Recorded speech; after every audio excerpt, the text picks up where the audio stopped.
Yeah. मैं वो open कर लो जो मैथ में फर्स्ट पेज है ना, research challenge official rules. Yeah. वो एक बार ओपन कर।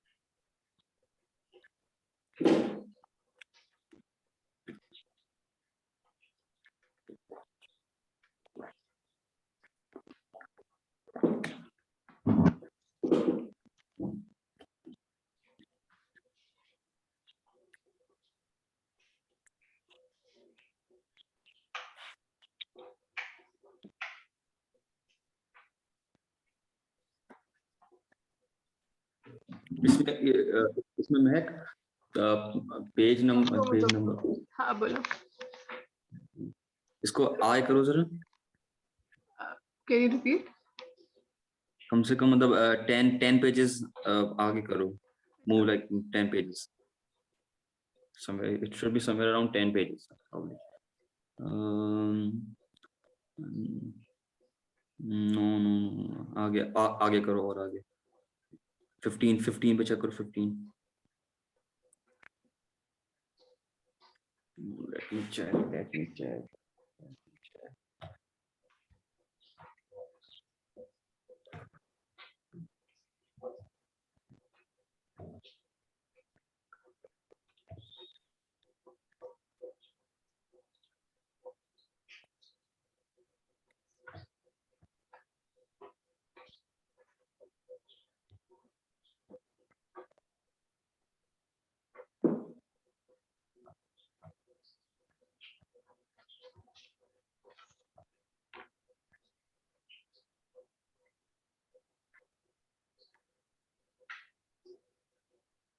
It is on page number 18. Right? Page number 18. This? Yes. और बाकी उसमें कुछ खोल के रखना है? बाकी तो महक उसके बाद जो मतलब इक्विटी रिपोर्ट मैंने एक सेंड करी है, जैसे सीक्वेंस में सेंड करी है ना, वैसे ही मूव करेंगे हम। यहाँ तो थोड़ा सा ये डिस्कस कर लिया जाए और इक्विटी रिपोर्ट का बेसिक्स, उसके बाद फिर हम ऐसी सीक्वेंस में मूव करेंगे और लास्ट में प्रेजेंटेशन है तो वो ठीक है। मैं शेयर कर दूं फिर लिंक। हाँ।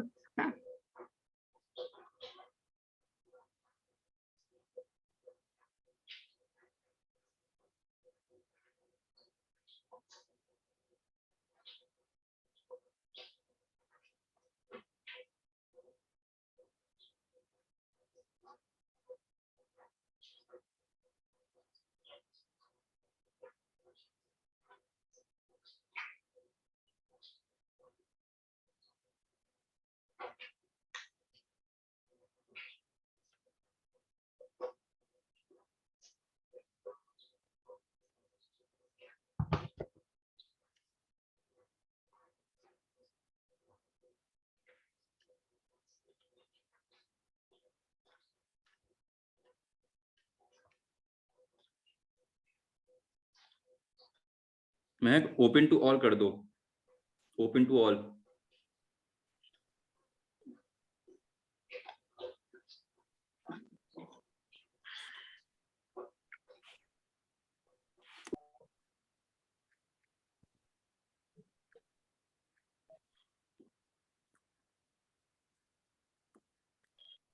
मैं जूम कर दो, इसे जूम कर दो, इसी पे डिस्कस करेंगे।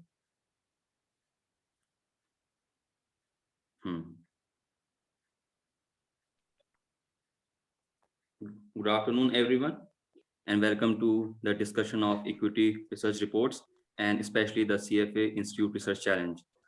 First of all, I would like to appreciate Mehak Heather because she has organized this and as a host, and she agreed to help the team, and also Shamil Bhai, who also agreed to host, but due to certain reasons he couldn't. Now the way we'd be going is first we'll be discussing a research report form which is given by CFA Institute, and the marking is based on this evaluation form which you are seeing in your screens. And after that we'll be moving on to a real equity research report, the winner of the last CFA global equity research challenge, and then from there we'll be moving to eligibilities, timelines of the challenge, and then finally there is a slide of expectations from the members, which will be part of the Aligarh Muslim University team. So starting, well, the CFA research challenge has divided an equity report into this portion. First is this business description. So basically, business description is what is the ticker symbol of the company, where it is listed, what is the current market price, and all the details, basic details. What in the section you also include what are the main products, services, and these kind of where does the revenues coming, expenses, a brief overview of the company. And this is the reason it has been given less marks. The second is the industry overview and competitive positioning. It is very important part. Actually, I was reading uh, equity an analysis of an equity report, and there the expert was telling that the most important part is actually valuation, financial analysis, and industry overview and competitive positioning. It's basically trying to have a kind of a macroeconomic at a macroeconomic level. They're trying to understand how the company is doing, what are its rivals, and we use the one very basic thing that we study in, I think, in every subject like commerce, economics, or management, is Porter's competitive forces. So you must remember that there was like powers of suppliers, powers of customers, all those things. And there are a lot of different ways to analyze the competitive positioning of a business. Third is investment summary. Investment thesis can be described as what are you recommending? Are you recommending a buy, sell, or hold, and the reasons behind it? It could be why do you consider this investment is worth buying, what it's standing, and all these things are views. What we are saying to the person sitting in front of us, that's why you buy this. Why would you? Why are you proposing this? So we discuss all these kind of things in investment summary. Then come the valuation. So basically, in valuation we are trying to kind of determine a present value of all the future cash flow that a company generate. So if you assume that a company is going to provide, let's say, 10,000 or 20,000 future cash flows, we try to determine the present value. Valuation is primarily a economic concept, and we use certain methods. This could be discounted cash flow method, which is an absolute way of determining valuation. Then we also have relative valuation, in which we try to compare this company with the other company, with the peer company. Then we have financial analysis. Financial analysis is mostly concerned with a financial statement analysis, balance sheet, income statement, cash flow statement. We try to compare cross-sectional, we try to have a cross-sectional analysis, historical analysis, trend analysis. We also try to forecast the balance sheet, cash flow statement, to see the pattern where it is going to. And financial analysis also include the ratios, financial ratios, their comparison with the industry, with businesses, peer businesses, and all, and everything related to that. And then investment risk. So investment risk, there are two kinds of risk. First is quantitative risk, and second is qualitative risk. So in quantitative risk, we all know the standard deviation, the volatility of the stocks. Then we have financial risk, operating risk of a company. From qualitative point of view, we could have what you would say as legal risk and regulatory risk. So I was actually sitting with Dr. Tariq Aziz some days ago, and we were discussing about the regulatory risk, and we were discussing in terms of the electric vehicles. So we were talking how the future is electric vehicles, and he said, well, they are, but you will have to analyze the regulatory requirements, the legal requirements, and all those things. We can't just imagine that electric vehicle is going to be everywhere. But first we have to analyze what is the risk associated with it. Would our companies do a cost benefit analysis? So we have to analyze all these things. Then come the environment, social governance. I bet you must have not heard about this, and this is actually related to what you would call as ethical investing and all those Islamic investing. and then this is ESG. So in ESG, what we were trying to kind of analyze is that first is the environment. So what is the carbon footprint of the company, how uh, the company is probably say destroying or adding to the environment.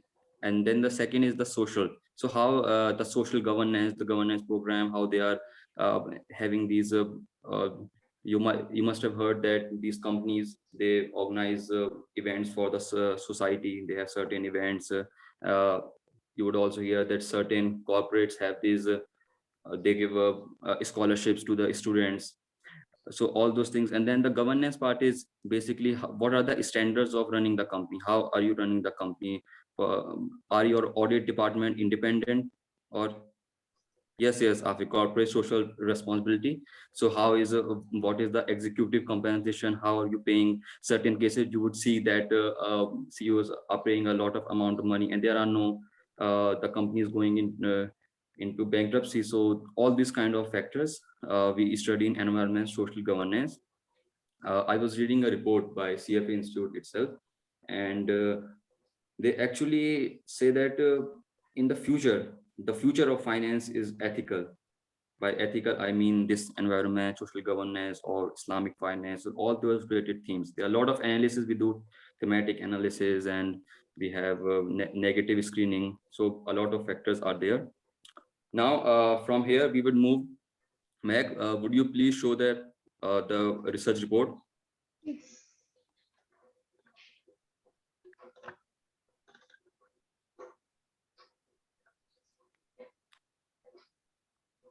Is it visible?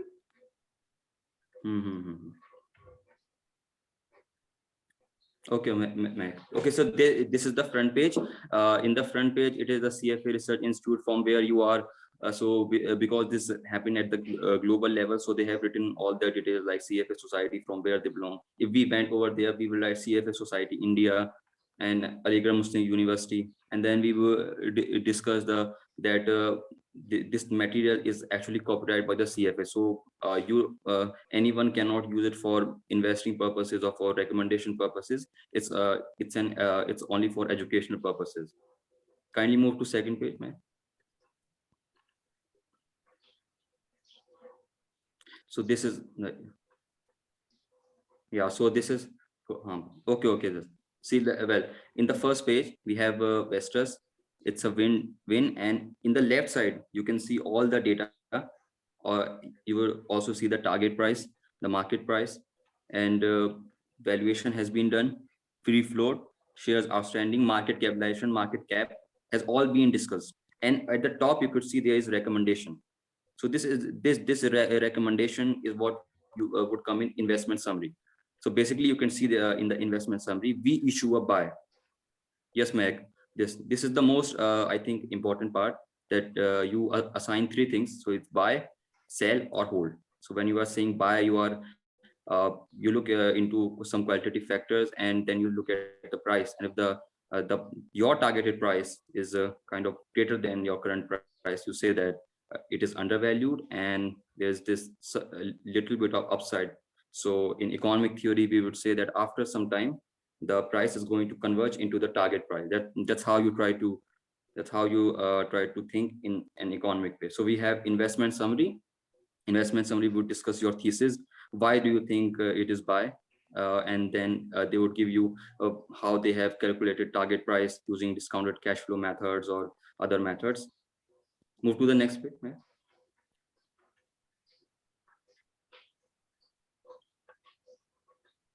So we have business description. Most this is a global equity research report, so you can see that they have analyzed from different perspectives, a geographic reach, in how many regions they are. You could see then they are, I think, almost everywhere. They are in US, they are in Latin America, then they have this India, Australia.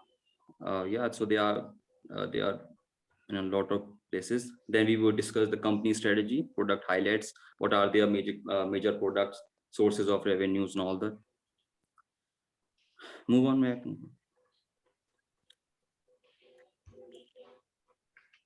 This is an ESG report. So what environment, and then social, and then governance.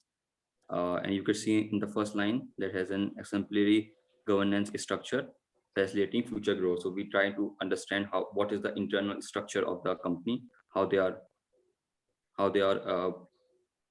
governing. Keep on moving, Meg.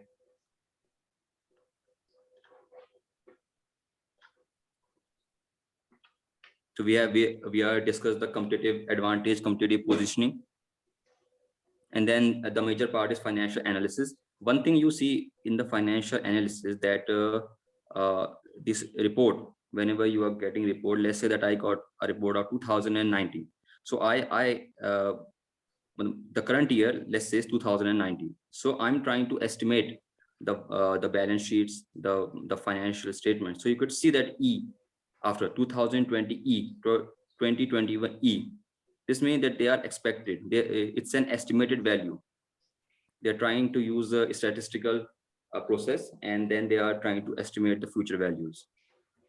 Move on.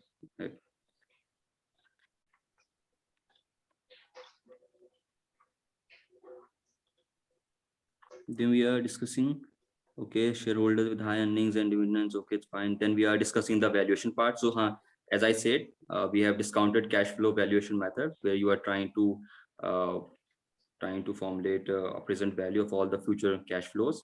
Then we have weighted average cost of capital. I mean, weighted average cost of capital can be understand how the company is generating its capital, from where they are, what is the cost of it. It includes equity, it includes their bonds, debt, and all those things. Move on, Amit. Okay, we have terminal growth, sensitivity analysis. Okay. I think we have covered, Matt. Yeah. We have covered. Yeah. Let's go into. Okay, so the CFA research challenge, basically, it's a global-based equity research challenge. So they have many societies around the world. In India, we have CFA Society India. So CFA Society India conducts the competition in India. So their main aim is to increase financial literacy and equity and analysis skills. So basically, they have divided into many zones. So you can see in zone 1, some of the best schools of India are included, and they take part in the research challenge. So you can see in the zonal wise distribution, we have some of the best schools of, let's say that IIM Amritsar, and schools of Delhi, schools of I think IIM Rohtak is also there. They were all something related to the NCR region, and most probably, even if we take part, definitely we are going to take part. So we are going to be placed in zone 1. So you can understand the kind of competition we are going to have at the zonal level. I believe at the most of it is going to happen in zonal level, and as we move forward, the competition is going to go decrease. But the first and the most critical part is the zonal level. You could see some of the top institutes here. So this is the zonal wise distribution. Meg, I sent you this. I think they will see that. Yeah, the zone has been covered. I think we should move to the next timeline. Yeah. So CFA Institute research. This is actually, I tried to find a pre-pandemic timeline. So this was the timeline, and I think most probably this will be followed from now on. So in August we start. We have this the faculty advisor. We'll be getting a faculty advisor, which the university is going to get, and we are also going to be allotted an industry expert. So the faculty advisor is going to provide your name to the CFA Society India. So from August 2018, this event is going to start. Then they will take certain modules, certain courses. They will teach you certain things. You could see a lot of things they have taught. For example, they usually tell you how to write a research report, investment writing, and a difference between research reports from. And the main part is that because AMU is, I think, the first time they are going, but they're the first time entrants in the competition. So we will have to present a written report. I think probably in September end. They will start with August. So September end, probably in 1 month we'll have to provide a written report. They will analyze this thing, and if they believe that we are able to compete in the competition, then from there they will nominate us for the zonal level. In zonal level, we are going to compete. It would be somewhere around. So I think it will start from September, October, November. If you qualify the written report round, it would be September, as you have written your written report. From therein, you would have a presentation. You will prepare for presentation and other stuff. So September, October, November. So at the end of November, or probably in the starting December, you will have to submit a written report, and then you would have to present most probably in Delhi. From therein, we will move on. If we win, we will move on to successive levels. In India, we have this pre-zonal level, we have zonal level, then we have national level, and then after every 1 month, you keep on having the next levels. So yeah, one thing that I would like to discuss here is written a research report with sell side and a buy side.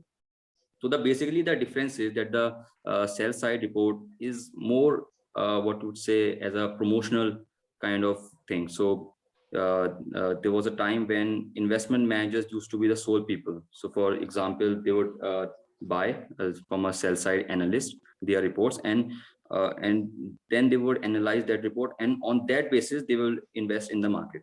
Times have changed, but still they do that. Investment manager, mutual fund houses, they actually buy reports from outside, like investment banks, brokerage firms. So they are actually known as the sell side.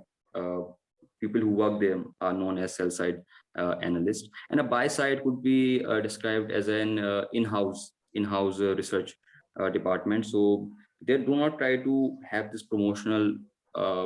They are not paid for this promotional thing. They are more paid in terms that are their recommendations right, or how much their estimate was, what is the diversion, what is the variation between their estimates. So this is basically the difference between sell and buy side. And a sell side report is very detailed in nature, so you could see everything. If you read a sell side report, you don't have to read a buy side report.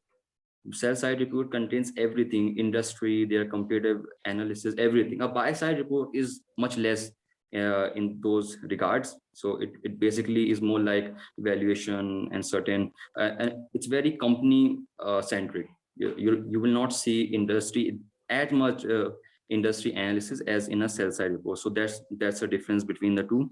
So CFA Institute, do you have any question till now, CFA? Do you want me to go into details like equity research competition? Afaq, should I do that? Afaq, should I do that? I don't for the elaboration. Now I like to Afaq bhai, your voice, Afaq bhai, from my Afaq bhai, your voice is not clear. Okay, let me continue. Then after some time you can add on. Okay, so let me continue. Afaq bhai. Okay, so let us continue. We have discussed one thing that I'd like to discuss is the eligibility in the CFA research challenge. So any undergraduate and graduate student of any university, let's say that AMU. So any graduate or undergraduate or postgraduate student who is enrolled into the course of Aligarh Muslim University can enroll. It's not just for MBA students or for economic students. It's open for everyone. Our group has people from commerce, economics, then statistics department, and then finally business administration. So we have a kind of diversified group, and this is I have discussed the formation of the reports. Okay, why this so महक हैदर? महक ऐसा क्यों? Free वो है ना 40 minutes के limit होता है. अच्छा, चलो मैं जल्दी से करूंगा. तो फिर महक वो जो प्रेजेंटेशन थी फाइनली वो शो कर दो.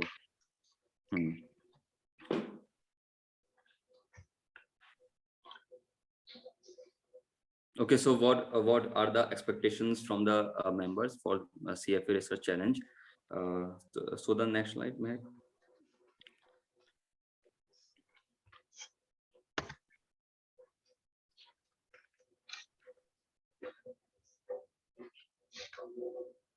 Okay, so the most important thing that I like to discuss is practice. So when I was talking to Dr. Tariq Aziz, and I actually gave talk to him, and I told him that we are going to distribute different topics, different this like someone would take business description, someone would take valuation, and then he said that, well, Arham, what is more important is we need to practice in this because I tell you that equity reports, it's not a descriptive writing. You are not there to kind of make an essay and the judge is going to look at and say, okay, this is right, this is right. You are trying to persuade the investment advisor that, sir, my research is like, I have done it, please act on my research. So you're not trying to, you do the research, do it as much as precisely as you can do, as ethically, but after that, when you present, you need to be very persuasive. So for example, let's say that I know valuation, and I did a lot of valuation and this analysis and that analysis, but after all, there should be a consistency in the report. Let's say that a person who is having financial analysis, they forecasted their statements, and their statements say that the company is going into losses, and I have valued that the company's stock price is going to increase. So this is this inconsistency between the two analysis, and this cannot be can only be avoided when we practice, and we practice together. Persuasion cannot be learned through sitting up in online and in discussing the report. It can only happen when we are sitting up together, and when someone doing valuation talks to someone doing financial analysis, and they find a common route, find a common way. There's the only way that the consistency can be achieved. And one more thing that I'd like to add is that I was having, but we have a time limit. Let's leave it. Meg, move on. हम तो दोबारा record कर लेना ना, 2 recording हो जाएंगी. Yeah. Meg, we can do that. Yeah. Sure. We'll okay, Meg. Please go back. I'll discuss. काम करो, इसे एंड कर दो, दोबारा नई रिकॉर्डिंग स्टार्ट कर लो. 5 ही मिनट बचे, तुम्हें अभी जोन डिस्क्राइब करना है तो उसे एंड कर लो, नई रिकॉर्डिंग स्टार्ट कर लो, जोन डिस्क्राइब कर देना उसमें. ठीक है मैं हम ये फिर से शुरू कर लेंगे. ठीक है, मैं ऐसा ही करिए. मैं Okay.